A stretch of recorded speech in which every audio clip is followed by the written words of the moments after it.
Becoming who you're meant to be is never tidy. It's the sacred in-between, where chaos meets clarity. Where truth cracks open light and light brings you home. Welcome to Journey to Radiance, where real stories, raw truths, and Brave transformation light the path forward. We're not here to give you a highlight reel. We're here to talk about the parts of life that shape you. the messy, magnificent middle, Where reinvention begins.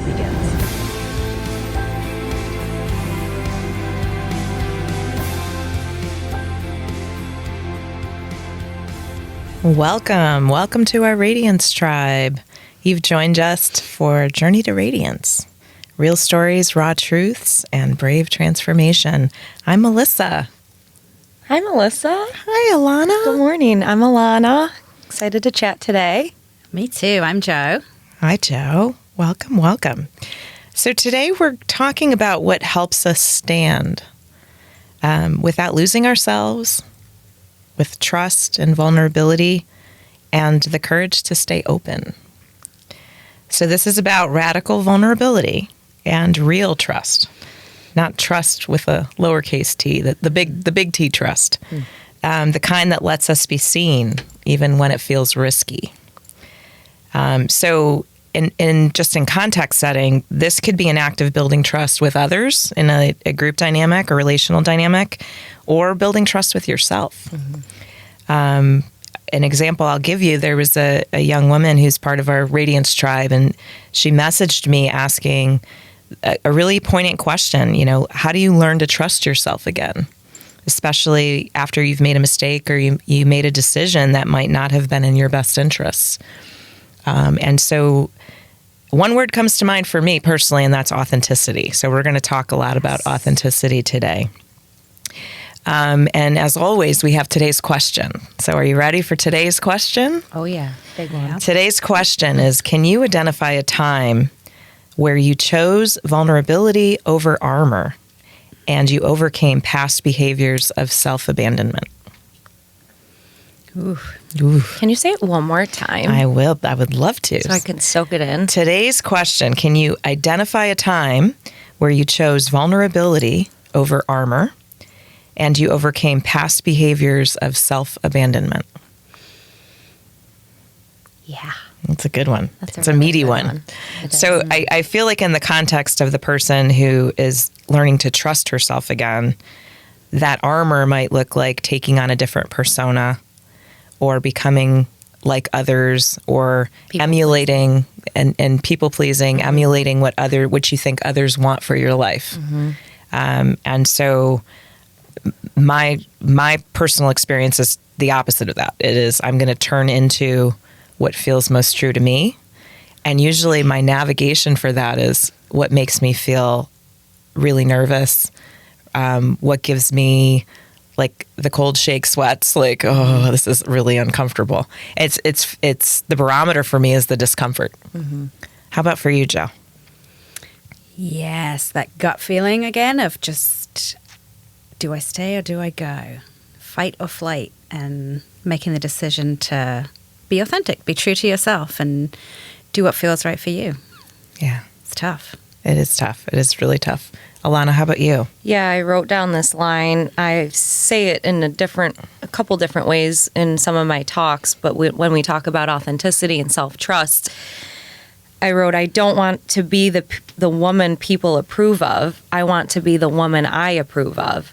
And I think for so long, women are conditioned, we're kind of just natural givers, and we want to kind of please others and take care of others. And there's a time and place for that too. But I think when we talk about kind of reaching burnout, if you are really true to yourself and proud of who you are and approve of who you are, it shouldn't really matter what anyone else thinks. So trying to stay in that mindset has been really helpful for me as I am building a business and trying to network and trying to be a good partner and a good daughter and friend. And we can't wear all of the hats all at once. Like, I think balance is a hard thing. And some days you're more CEO, and some days you're more partner, and some days you're more mom. And I know Joe talked about how that season of her life where she was a stay-at-home mom and that is what she wanted and she was focused on that. And now you have a different role.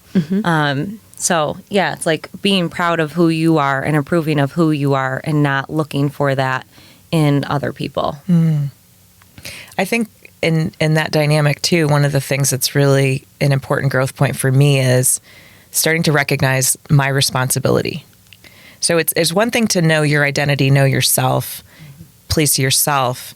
But I feel like some of the gray area came for me with, the tendency to people please, where I assign responsibility for other people's behavior to myself.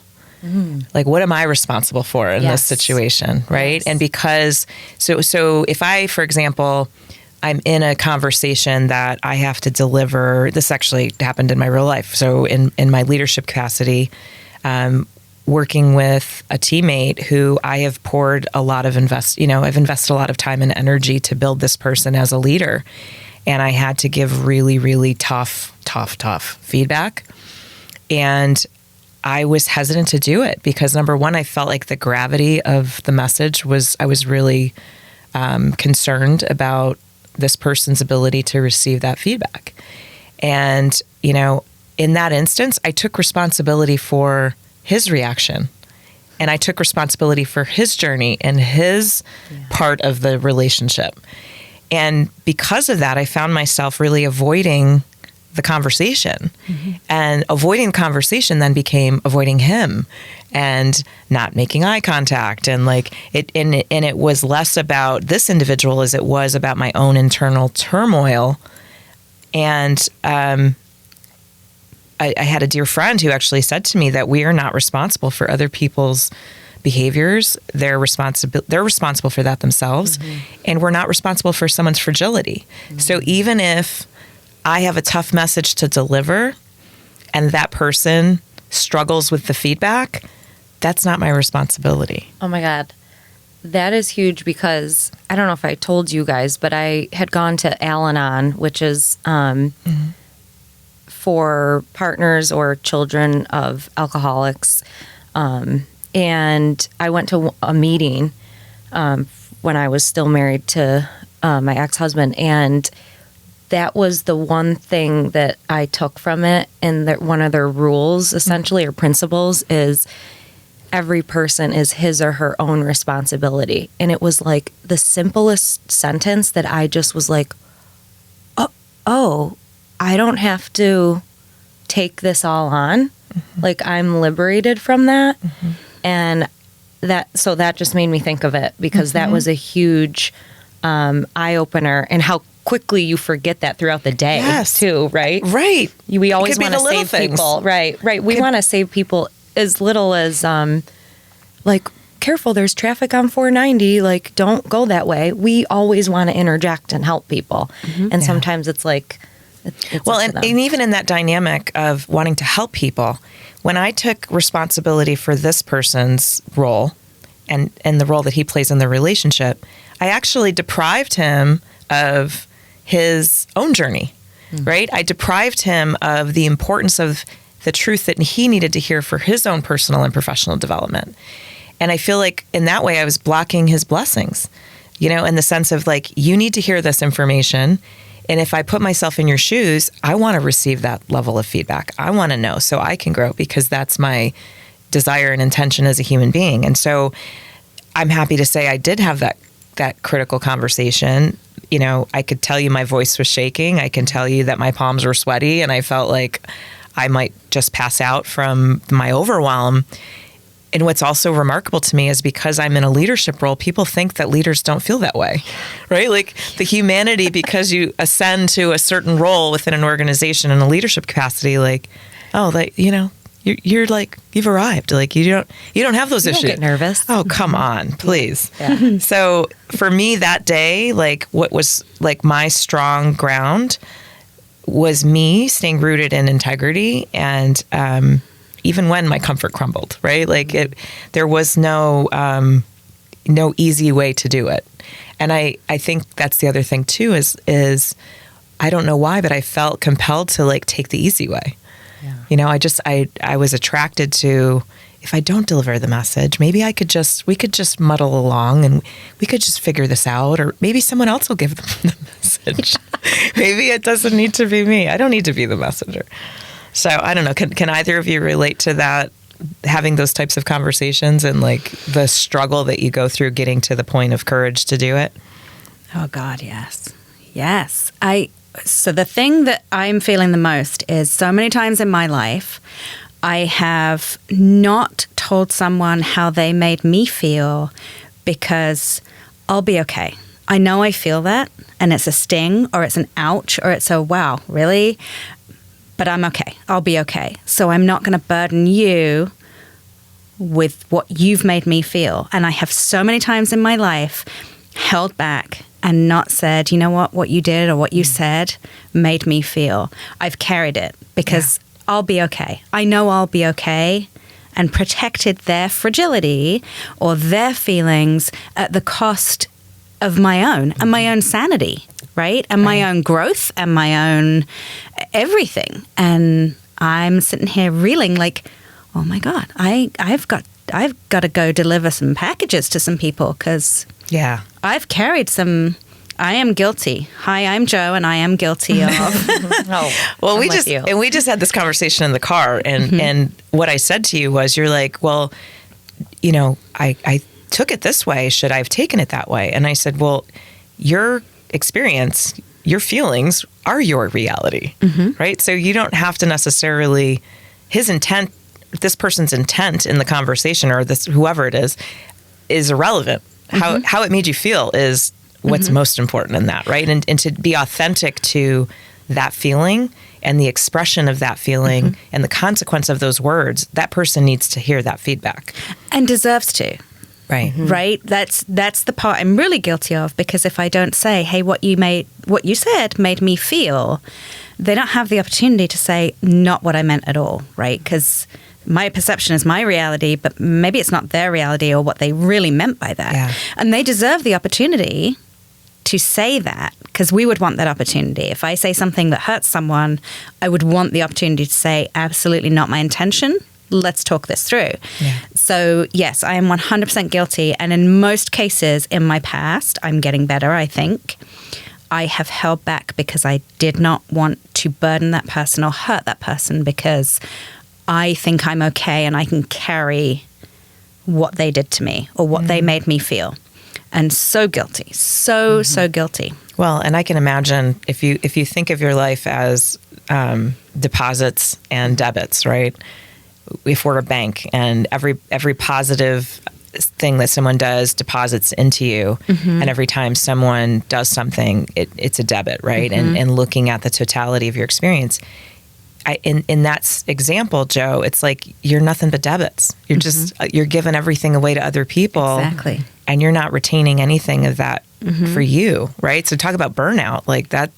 Seems like an opportunity ripe with with burnout in mind. And transactionally, those relationships, they're not real, right? Like, what was the result of that? Wait. Say that again. That was heavy. That was important. Transactionally, those relationships, when you haven't given back or taken that deposit back to say, you made me feel, those relationships are not real. Yeah. They are based on lies. They're based on untruths. They're not authentic relationships. They are awful. Wow. I'm sorry, Alana, you were saying? No, that's, that had to pause there for hit me too. Important moment. Well, I was going to ask you, what is the result of that, which you just hit, right? It's a fake relationship going forward, and it's self-abandonment, because now you took it all on because you were like, I'll be okay, which definitely guilty of too. But then you're right, like from then on, the relationship isn't actually an authentic, real one. And I don't care who you are, you're probably still carrying that hurt. Like, oh, I'm not going to forget what they said. And you're right, we didn't give those people a chance to clear it up, or the story we're telling ourselves doesn't actually align with what they meant. So it's like, what is the cost of that when you over and over are trying to protect someone or not give them the feedback because you think they'll be fragile or they'll cry. Like, what is the cost of that? And I think it's... Yeah. And in my experience, I've carried it forward, right? So that it's not just that singular transaction, it's every transaction thereafter. I'm bringing the imprint of that prior interaction, and that informs my lens and how I see that person and how I have a relationship with that person. So the likelihood of, initial misunderstanding leading to the likelihood of reoccurring misunderstanding is highly probable, right? Absolutely. And then the relationship can become something totally different. And in my experience, the small moments matter most. The trust building doesn't happen in big grand gestures. It happens in tiny, you said transactions, but tiny interactions that you have with people, and establishing those healthy boundaries, establishing this is what's important to me, these are my values, and establishing alignment. And did you intend to hurt my feelings? Because my feelings were hurt when you said that. Did you intend to disrespect me? Because I felt disrespected when you said that. And I just modeled two, example I'm trying to do most recently is asking questions rather than making assumptions, is casting it back on that part. What were your intentions for that? Because it definitely came across pretty sharp. Yes. And I learned this tip, which I wish I had more in my corporate life, but if someone says something that does kind of hit you, right? An ouch moment. You can ask them to repeat themselves, and like you're kind of just like, wait, what did you say? And then if they will likely change what they said if it was intended to hurt you. But if it wasn't, they may just repeat themselves, and then you can go in and ask, what did you mean by that? But if you just ask them to repeat themselves, they will hopefully have the human decency to be like, oh shit, that was really rude. So a tip is to, if someone says something that is really an ouch moment, to just ask them to repeat themselves. I love that. That's such a great tip. It's like so practical. Yeah.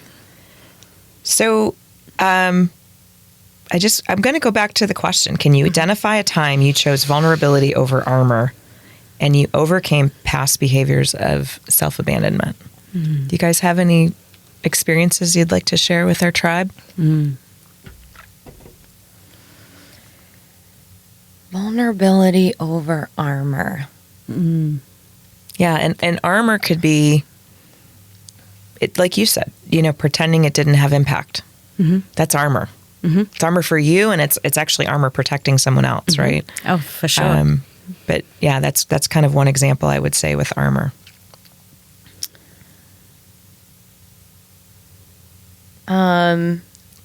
I hope I'm getting it right. So vulnerability, I would rather choose vulnerability over armor. Absolutely. Right? Like that's the root of authenticity. That's what I want to be. And if people don't understand it, again, I will be who I need me to be, not I will be who you need me to be and who you need me to be. Yeah, I mean, definitely my divorce was a chance to give myself permission to have self-love, to choose vulnerability, to choose maybe what looks embarrassing externally. But to me, I would have been faking it if I had stayed. So while, again, people are going to talk about it, they're going to talk regardless whether you're married for a year or married for 25 years and get divorced, right? So it's just understanding that this is your one life, and do you want to show up true to yourself, or do you want to just kind of weave yourself into, kind of mold yourself into other people? So for me, that was definitely a big moment. And quitting my corporate career. I mean, people were like, that's crazy. You are, working your way up. You have the title, you have the salary, the story we're all told to chase. Like I had it, but I know how I felt inside. So it's that checking in with yourself of what does my energy need today? And day after day, it was like, oh, I'm miserable. I'm tired. I'm drained. I'm burnt out. And I just feel disconnected to God, to the universe. Like there's got to be more. So choosing a very vulnerable thing of quitting my job with nothing lined up and not knowing what the hell I was going to do next. I mean, that was like the definition of surrender. But all I had was the trust and certainty that this is happening for a reason and that this will all work out in my favor, and I have to stay in the trust in the uncertain times. So that was very vulnerable. Very, very And they've all vulnerable. worked out. Those decisions are rarely easy at first, but they, again, when you have the faith and trust, it really, you do see it later down the line. So when you say later down the line, so you make the decision, you make the adjustment in your life, you do the shift. How soon after do you have that sense of knowing, that was a good move, or that was the right move for you? Oh, for me, it probably took 6 months for the job wise, but it's every day you feel the feeling of, who do I think I am? Who did I think I was to quit? Should I have gone back? Should I do my resume? No. Okay, you're okay, Alana. We're going to do this. It's going to work out.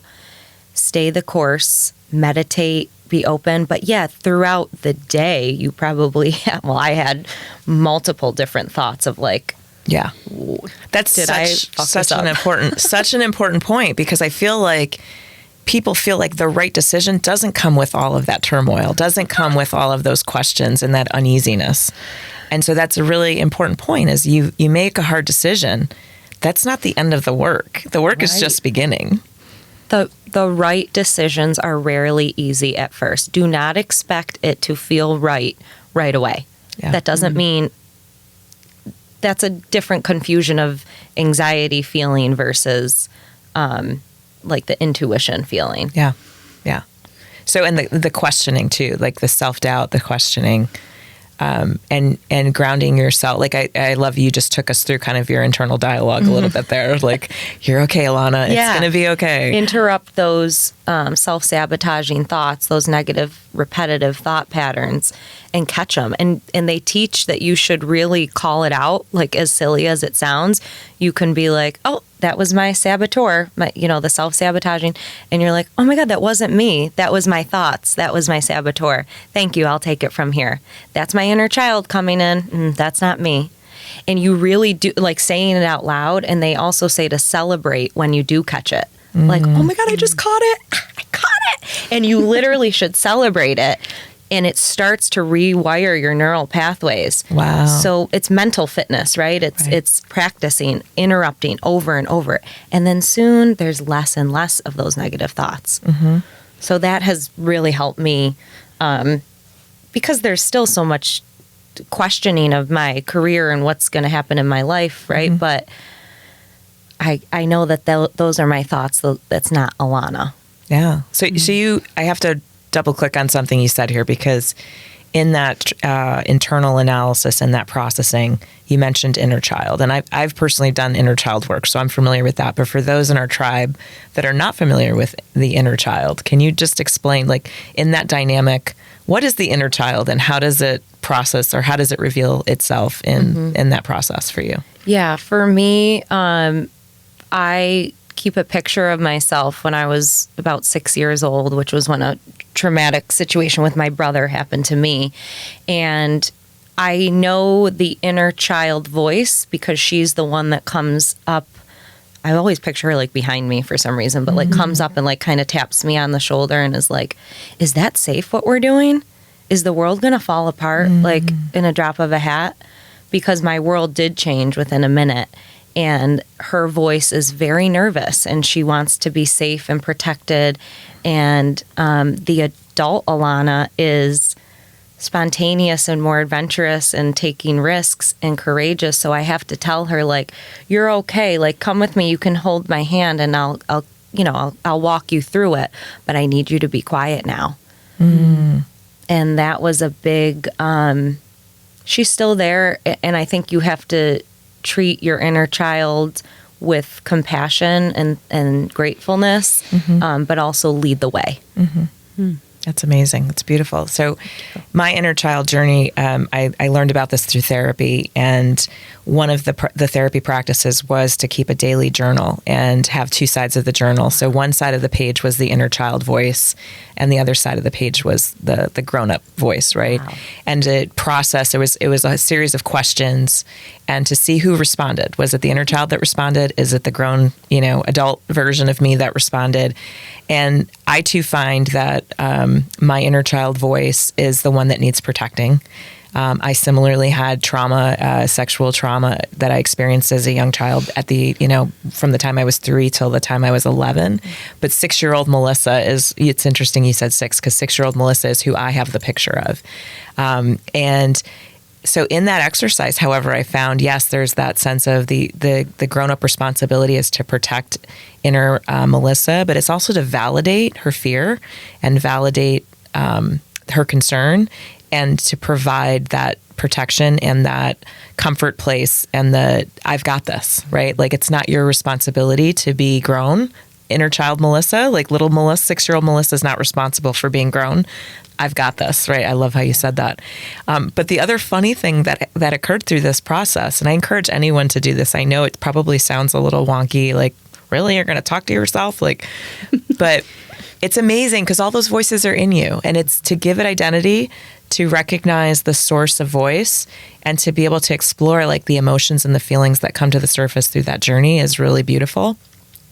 My inner Melissa, my 6-year-old Melissa, is really naughty. Like she was like, you should go break that rule. And so there's this like feisty, and that's a good thing because I feel like my adult self is so uber responsible for the world, right? And so she invokes that sense of mischief in me and that sense of playfulness.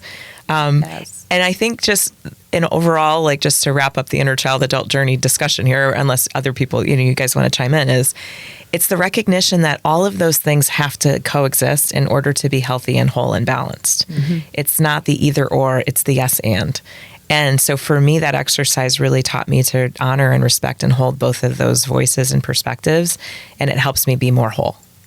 Love it. Yeah. The sassiness. She's so sassy. The essence, your true essence gets to come out when you remember who you were then. Oh, yeah. And I have a distinct picture because my mother always tells me, because I was so sassy and like bossy from birth. Same. But she's like, 6-year-old Melissa, she's like, thank God for Granimals, because I knew what to put you in with, like, for those that don't know what Granimals are, they had clothing with different animals on them. And that's how you knew how to match different clothing articles. So you had a shirt that had a rhinoceros and you had the pants with the rhinoceros. So and I think it was meant to help. Well, hopefully it was meant to help the kids, but I think it helps the parents. That was the unforeseen benefit. But Melissa, sassy 6-year-old Melissa, was like, oh, hell no. We're not wearing rhinoceros pants and tops. We're mixing those. We're wearing monkey bottoms and rhinoceros tops. And then I would not wear any pants that didn't have 6 pockets. And if you think about, like, just do a quick count of your pants right now. There's not generally 6 pockets. It's that little inner pocket. And I was so specific about the inner pocket that I refused to get dressed if I didn't have six pockets. So when we talk about sassy 6-year-old Melissa, it's very much like the 6-pocket sassiness. There's a 6 theme that's it for me. on too. Yeah, that's it for me. How about you, Joe? Do you have any Granimal experiences you'd like to share with the tribe, or any sassy inner child experiences that you want? No, so I have not done inner child work until we did it with our great friend Stephanie. Yeah. And it's something I know I need to do. Yeah. There's a fear to open that gate because you saw it was very emotional for me going down that road. It's something I want to explore. It's not if, it's when. Yeah. But I think hearing what you're both saying about that inner child, like the fears, the limiting fears I have about the most simple things, and you've witnessed this too on scooters. So the limiting fear that I have, I think, is that inner child saying, don't do that. It's scary. You can't predict the outcome, so don't do that. Do you mind if we share the scooter story? I think this is fabulous. Not at all. This is a empowerment moment here. So recently I arranged an executive retreat for my executive team because we have just been like grinding and growing and just like, burning at 150%, it feels like, individually and collectively. And so it was just really an exhale trip. So we went to Montreal. And it was a long weekend in Montreal. I'd never been to Montreal. And I was really thinking, like, where could we go? Where we drive? It's not a full day travel, but like we could, get there relatively easily and still feel like we're getting away. And so we had this amazing weekend. We went there on a Thursday, stayed till Sunday. And I didn't have, like, we're not doing work. We're just going to have fun. But I purposely didn't tell people the activities that I planned. And because you know me, I like to poke and prod people at their comfort zones because I'm all about discomfort. Yeah. And so I created, we went and toured Old Montreal on electric scooters. Wow. And the second thing we did was a pop-up. It was the coolest thing ever. It was a pop-up Michelin chef curated dinner experience. Oh, yeah. And do you want to share the scooter story?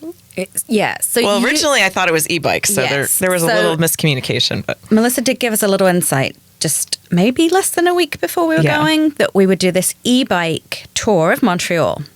Okay. And I'm unraveling in my head, but I hold it together. I'm like, that sounds fun.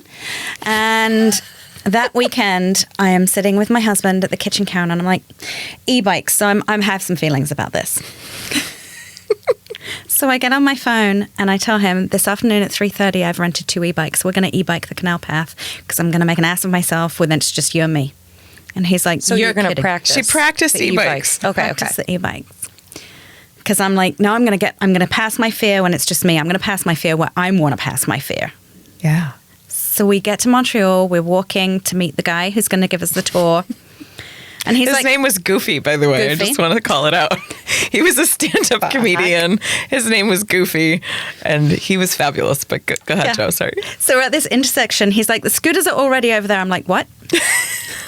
I'm sorry? Scoot, what? So I'm like literally at this point hitting my husband, like, I didn't practice that. How's that for a discomfort pivot, right? Like, So how did it go? I'm here, Alana. There are no piece. body casts. she was here. But she, you know what? She faced her discomfort with the utmost bravery. Okay, so what was the fear that you've never done it before, or it was I fear anything where I am in control of my own safety. motor? Do you drive? No, did you not see me arrive? With I drove today, so we're gonna continue to empower her Those forward. scooters scare me. Yeah. The bikes do too. Yeah. In big cities.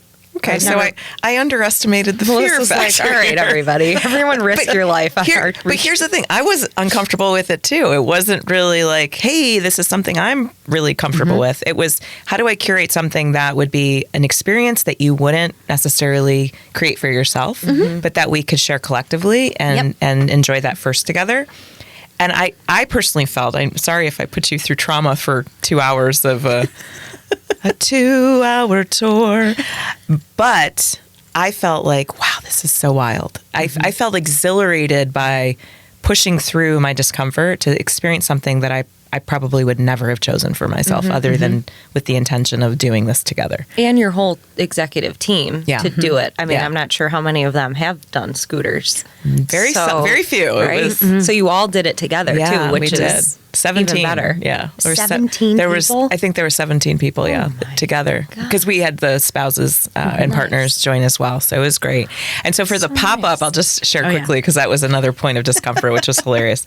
So the pop-up event, I was going back and forth with Chef Robert, and he ends up changing the location that we're supposed to go to, like the day of. He sends me a text, please go to this location. And I pull up the location and I was like, financial district, okay. I mean, there's restaurants all over, so that makes sense. So we show up and it's like an apartment building. And it doesn't look like a really safe apartment building, if you know what I'm saying.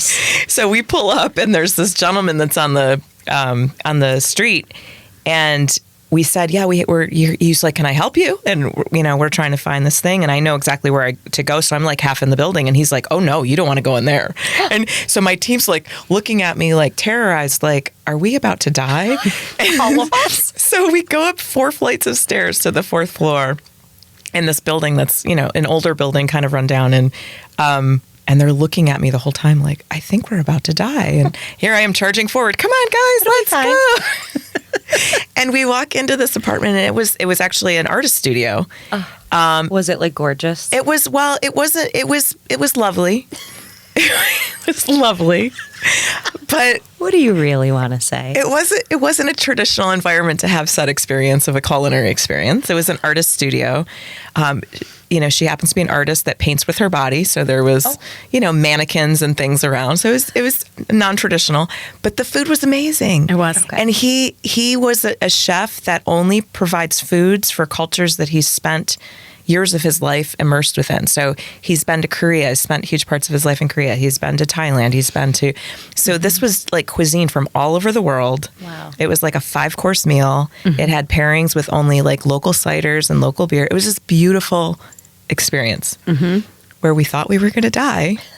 And we shared in a beautiful experience. There's a life lesson here, I'm sure of it. But it's, and in both examples, like my team, and what's cool is both scenarios, different team members have different levels of discomfort.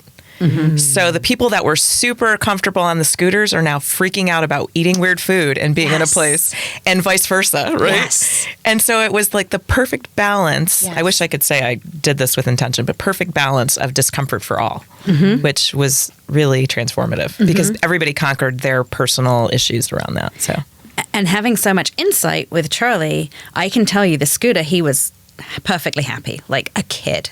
This big dude on a electric scooter just whipping around, having the time of his life. But to take him into a building where he wanted to do a circumference check. He was perimeter checking with a few guys. They had figured out a exit strategy. Yeah. They were, you're like, we can take them. There's 17 of us. Yeah. And go ahead. No, and I was like, my nerves are shot. I'm like, just pour the wine. We're fine. Yeah. See, I would be probably the same way. The apartment building wouldn't have scared me as much, just living in New York City and seeing a lot of crazy shit. But the scooter maybe a little bit like, am I going to get hurt? What will happen if I do get hurt? Where's the hospital? How will I get home? Here, and then I'll spiral. Again, that's a good time to interrupt the self-sabotaging thoughts. But you said something that reminded me. I heard this yesterday from another coach. Her name's Kimberly Lafort. And this stood out to all of us at the women's conference, and it ties in here. You don't have the problems you think you have. You have the identity of someone who has those problems. And you could fill in problems, I think, with fear. Like, you don't have the fear that you think you have. Yes. You have you have the identity of someone who has those fears. yes. So when you separate it and you're like, oh, that's not actually who I am in my bones. I'm not like a fearful person. Yes. Right? It helps you kind of shift.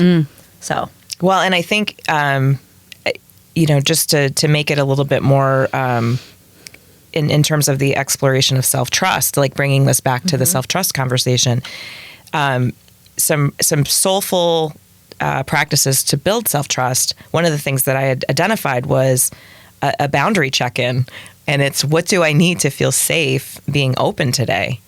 And so I think going back now to this exercise, we're an executive team that has done a lot of work together, building trust, building relationship, building safety. And I feel like that created an environment where we were ripe and open to try these new experiences, which for some may have been transformative. Like people that I do not eat these foods, like ate the foods and were like, I loved the foods.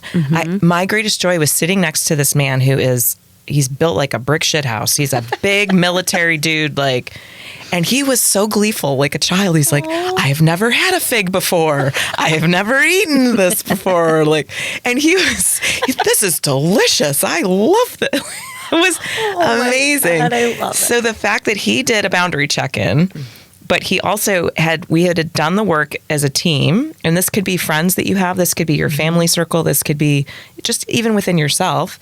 I feel safe enough to be open.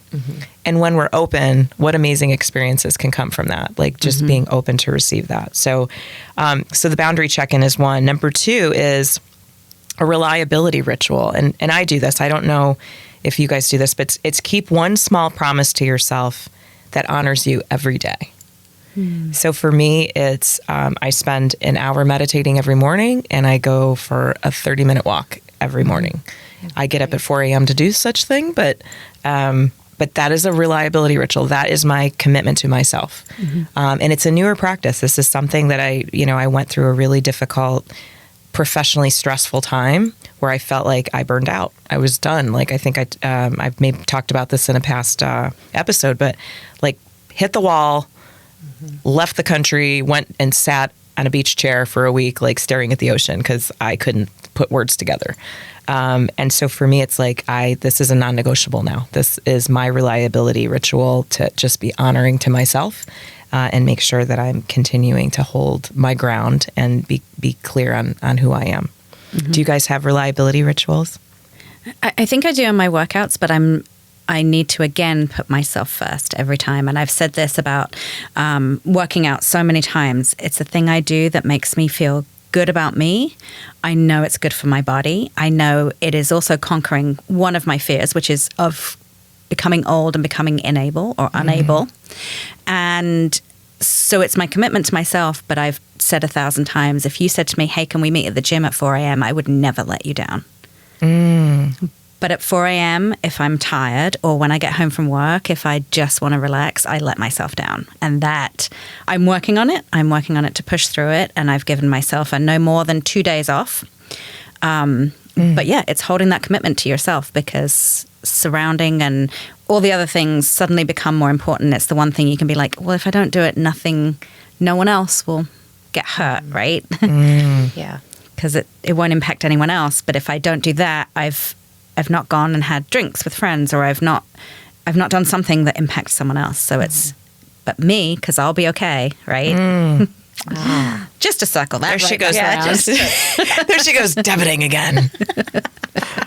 Gotcha, Joe. I like that you're, though, checking in with yourself. I think that's, I mean, I try to work out this specific class that I go to at 9:30 at least 4 times a week that I hold to myself. But I think it's checking in with yourself, and what I've been doing well as a newly self-employed person. You know, I have a lot more flexibility, which is awesome, but also scary, because I'm like, have I done enough today? Am I productive enough? Have I sat at the desk enough? But, well, should I go for a walk? So it's the checking in. What do I need today? Because, like I said in the beginning, some days you're more CEO and some days you're more homemaker. Yeah. And also, as women, our phases of our hormones and the moon, we're actually very connected to that. And our productivity and our tasks are very different based on where we are in our cycle.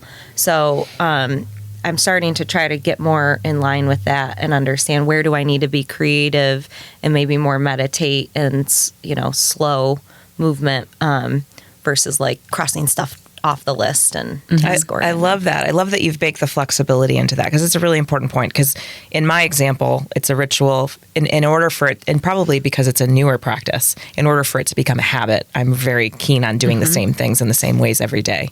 But I love what you shared, because it's really asking yourself in the day, in the moment, what is one small thing I can do today?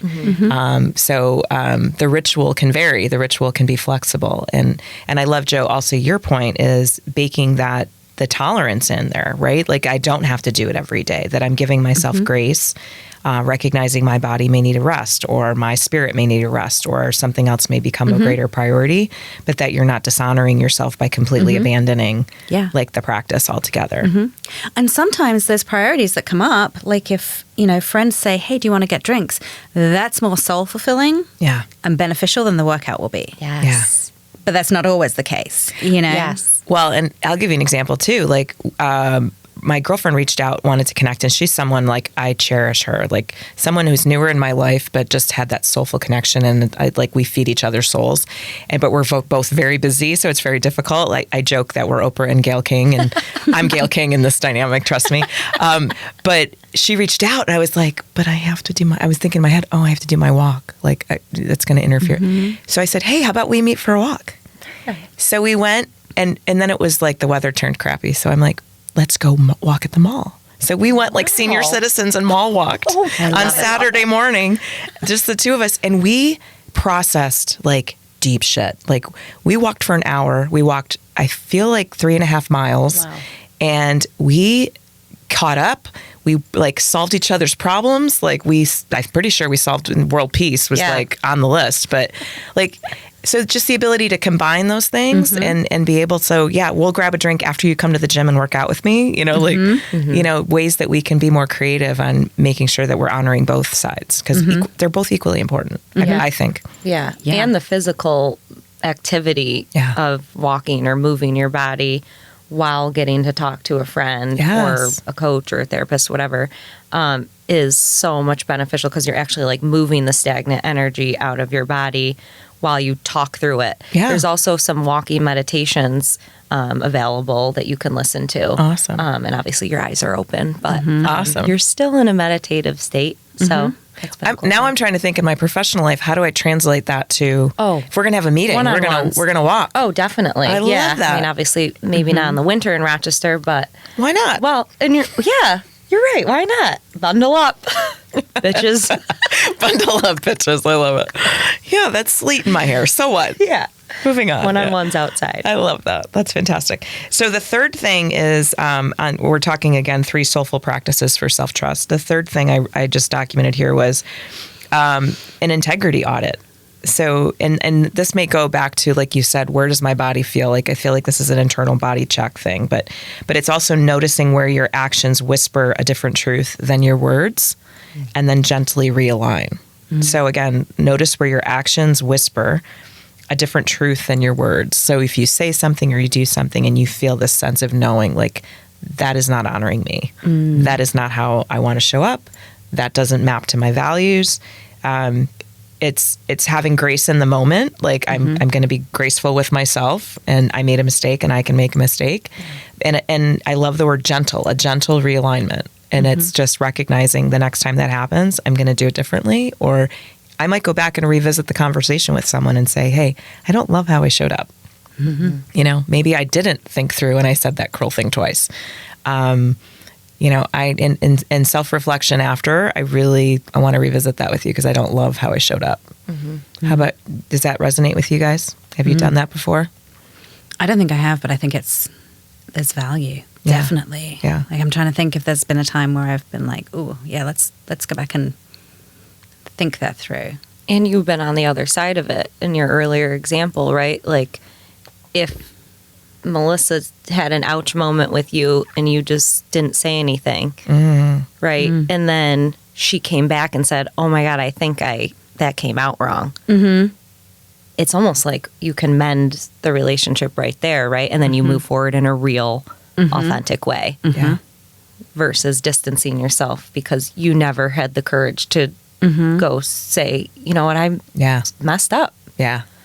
Well, and I think this goes back a long time in my life, and I think it goes back. So I was a parent. I turned 18. I was a parent, right? So I didn't have any concept of what that meant, right? I just knew I was responsible for this new life, but a lot of my parenting skills just grew out of like how I wanted to experience childhood, or what did I want to have to happen differently. And so one of the things that I always did with my son was when I had an exchange with him where I felt like I was modeling the wrong behavior or I made a mistake in my words or my actions, I would go back to him the next day and say, I don't like the way that I did that. I made a mistake. And I'm sorry that I hurt your feelings, or I'm sorry if it made you feel a certain way. And I remember someone heard me do that once and they're like, why would you do that? Like, and I said, well, I think it's giving permission to be imperfect. And it's modeling that we all have a journey of growth and learning. And I don't ever want, in a parental dynamic, I never wanted to come across as I was perfect, because I definitely am not. And I was just aware of like, we're imperfect people trying our best, but that can leave lasting wounds, and we all need therapy as a result of something that happened in our childhood. So I might as well just own that and just be transparent in the journey. That's beautiful. I feel like relating it in a corporate way, what helped me was being vulnerable with my team and admitting when I didn't know something. I learned from my therapist actually to not say I don't know, but to say I'm not sure. that helps them keep the confidence in you that you're going to hopefully find out the answer, instead of I don't know could feel very scary for people, but the I'm not sure, I'm in it with you, we're going to figure it out together, or I sent this thing out and it was wrong, so sorry guys, ignore it. Just that was such a good thing for people to create trust with their manager, and then, in like what you said, give themselves permission to hopefully, if they are leaders someday, to admit when you're wrong. Yeah.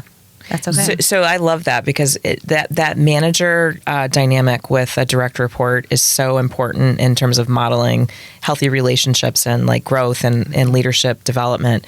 Did you feel as though the executive leadership modeled that behavior as well within your organization? 100%. Yeah. They gave me the permission to do it, and they modeled it. Yeah, that's yeah, awesome. Exactly. It has to trickle down. Yeah. I think I would have been very defensive and tried to keep my armor on if they were coming off as always perfect too. Yeah. So yeah, everyone was kind of a hot mess, and that was okay. And that's how we got more shit done. Yeah, no, you're spot on. So, and I'll tell you, my executive meeting yesterday, I literally said, I've never run a company of this size before.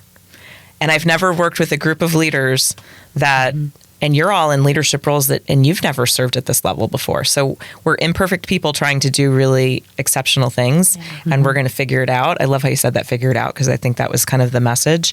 But I'm also surprised, because I do try to model quite consistently, if I've screwed up or I've hurt you or offended you or done something that doesn't map to my values or my expressed like desired outcome, I need that reflection, because not a lot of people give me that feedback, and I need that feedback.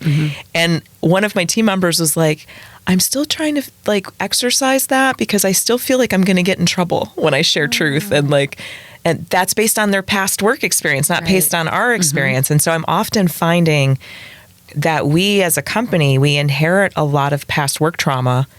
And when people come to work at our organization, I'm like, please understand, like right at onboarding, we share, like, please understand for the next 2 to 3 months, you're going to be given like hardly any responsibility.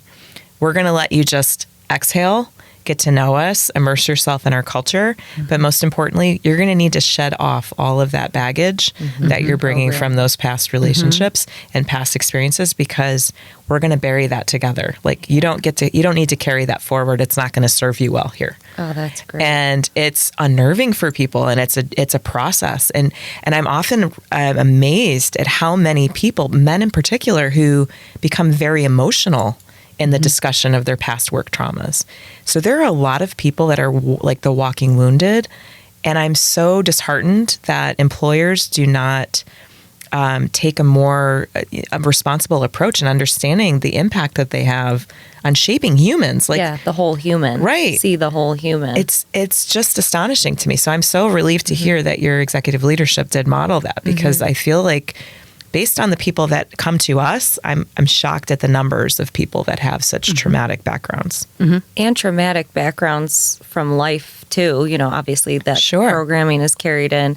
And one of our values that I found really helpful and almost like forgiving was a value called be human. And it was, yes, in your first few months, like light responsibilities, but even as a senior director or, you know, above, it's like, you're human, you will make mistakes. And like, it is okay to make mistakes. Like, we're going to be in it with you. And yes, let's try not to make $1 million mistakes, but like, it's going to happen. And almost setting that stage at the beginning helped me, I think, actually make less mistakes because I knew it was okay. And I believed in myself, and they believed in me. And a lot of times to grow, you really just need someone to believe in you. And then you do start making the right choices. Yeah. But it's such a fine line. And maybe there's a whole other episode we could do on this subject, because as a leader, aspirationally, I express mistakes are necessary for growth and learning. But I also find there can sometimes be a disconnect where we do strive for excellence. We are always striving to improve. And in the exploration and the execution on excellence and striving for that, it can come across as though there's an intolerance for mistake making. And it is such a nuanced thing, but it is so profoundly impactful to culture that I struggle with this as a human being and as a leader, where people have sometimes challenged me that this is not a culture that I would say it's okay to make mistakes in, because we are constantly examining the mistake making in order to learn from it. But the focal point of examining it to learn from it and prevent future mistake making makes people feel like, because they're uncomfortable with the spotlight on it, makes them feel like I don't want to have that experience. And so then it's like, do you feel punished? Because that's not the intent. I'm not punishing you. I'm trying to help, and it's really comes from my authentic desire to learn and grow. Joe, do you have any thoughts on that? Yeah, so I can definitely speak to you saying when I first started, no, we're going to go light because you've got some stuff to dump out. And it was true. And I've never, ever been given or seen that kind of grace and understanding for what you've been through. And you come from the 3 jobs I held prior to coming to your company, they all had their own traumas and just and the attitude of don't bring your baggage to work, leave it at the door. You need to be locked in at work. It's the most ridiculous thought Get process out if ever. you're ever at a place like that. It's like, get out. Quit now. Quit now. Alana's going to come tell you to Quit your quit. job again. Every episode. Yeah. But yeah, and what good is that? How can someone get through their day if you've got something weighing on the back of your head with your family, maybe your health? Guess what?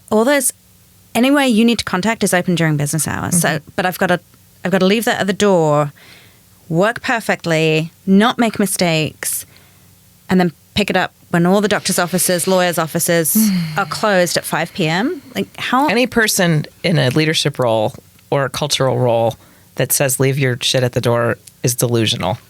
Yeah. Check your head at the door, person, because that's delusional. They're forcing you to compartmentalize, and that's actually exactly not healthy. Yeah. And how can you focus when that thing is at the door saying, hey, I'm still here, So. Yeah, and I don't want to give the illusion like we have a perfect culture, because there's no such thing when you have human beings, right? But I feel as though what we're striving for is to have a culture that processes trauma in healthy ways together, right? Because we're going to cause trauma and we're going to inherit trauma, and everyone has trauma. Like trauma is everywhere in all things. And so how do we just create a healthy environment where we can like lean into each other and share experiences and learn from each other and heal those traumas that we need to heal when the timing is right, and then continue to support one another, try to prevent future trauma. Like it's not the objective, like we're going to create trauma in one another, but it's a natural byproduct of doing important work. And there's obviously emotional consequence and impact, and we have to be real about that. So we've talked about a lot of things. I just want to say one more thing on the part of a practical tool to help with, I like that you review the mistakes or the lessons, I guess, within the company and within your team. There's a cool exercise you could do at the end of the year or quarterly, monthly, like 20 things that we did really successfully. Like people write it down individually for themselves. Could be small, could be big projects, big or small. And then 20 things that the lessons that you learned or mistakes you made. And within each of those things, you write down the thoughts, emotions, and behaviors that made you do that thing. So, for example, if you give me an example of a mistake, maybe someone's made, or the company's made. Yeah. So, didn't follow a process consistently. Okay. So the thought behind that, you would want to ask the person, right, or have them reflect and journal. Like, what was the thought behind? Was I too rushed to check the process? Did I think I knew the process? Okay. Then what was the emotion behind it? Was I having a really bad day and I just had to like get shit done? Was I excited and I just was moving too quickly? And then the behavior was like probably doing that thing. So then you start to theme like, wow, every time I make those mistakes, this is the beginning thought. Yeah. You see the You common see threads. the common thread. Yeah. And you'll see like certain people will have the same threads when they are very successful at something too. Yeah. And when they make mistakes. So it's That's a cool, it's a beautiful. little bit of a long So thing. you do but- it internally, but then you're sharing it collectively with Yeah. the group. Okay. Okay. Yeah. That's beautiful. Yeah, we could do it. It'd be fun. I love that. Yeah. Awesome. Cool. So many things today. But what is, we like to end every Sorry, yeah. episode with, what is your one thing? What is the one thing you're taking away from this conversation that you're going to work on, contemplate more? What resonated with you today? What rose to the surface? I'm going back to the burnout piece of that you don't burn out from doing too much, but you burn out from abandoning who you are while doing it. So if you can stay true to yourself in every room, in every conversation, in every relationship, yes, you may be a little tired, but you're going to be so true to you that you won't actually feel this burnout. Love that. Love that. Yeah. I think for me, it's the word softening. So when I think about authenticity, if I visually, like, armoring is like tightening up, like defending yourself. So for me, it's the reminder is to just to soften myself with honesty and integrity and authenticity. And that's just going to be my mantra. Love it. How about you, Joe? I think for me, it's the piece of advice you gave, because Melissa and I have talked about when someone says something, a great reaction, and we learned it from a podcast that we like to listen to, is, how did you mean to make me feel by that? What was your intention of that comment? But you saying, can you repeat that? Gives them an instant opportunity. You're not calling them out as directly, but just giving them an opportunity to think what they just said. Yes. And what a beautiful thing if they have the self-realization and there's never damage. Like, And then we move on. amazing. Exactly. Then we move on. I love that. So that's like my huge takeaway. So Yay. Well done. yeah, if That's you huge. hear me running around the office, could you say that again, please? Repeat yourself. Yeah. And now I'll know what it's about. I can't actually hear you. I just want you to say it again. That's amazing. Well, there's so many practical tips from today. And if today's conversation resonated, I'd like to ask that you please share it with someone, either someone you trust or with someone that trusts you, someone who helps you feel seen. And really, we just want to thank our tribe for showing up today. And thank you, Joe. Thank you, Alana. Always amazing to spend time with you. Love it. Love on the journey. Bye. Bye.